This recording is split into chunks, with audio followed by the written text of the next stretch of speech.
అయ్యా చిన్నరాసా నీ మన్మోహన్ క్యాబినెట్లో మినిస్టర్ பண்ணி 2Gs கேப்டம்లో 2Gs పెట్టంలో எவ்வளோ அமௌண்ட் தெரியல, நல்லா கொள்ளை அடிச்சிட்டல.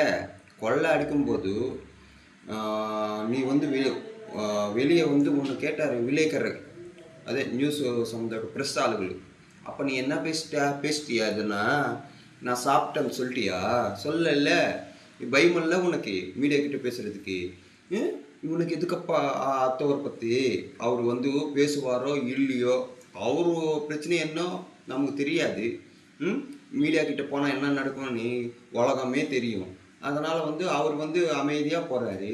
நீ என்னப்பா 4 நாள் முன்னாடி வந்து பேட்டி கொட்ட ஒரு ரீல்ஸில் அவருக்கு வந்து பேச தெரியலன்னு, அப்போ உனக்கு பேச தெரியல ராசா? நீ அந்த அம்மா, இன்னொரு அம்மா இருக்குல்ல, அந்த அம்மா 2 பேர் ஜெயிலுக்கு தானே போயிட்டு வந்தீங்க. மன்மோகன் சிங்கு உங்களை காப்பாற்றி விட்டாருல்ல. அறுபட்டு ஜன்மம் உனக்கு வந்து பேச தெரியலன்னா வாய் மூடிடுற.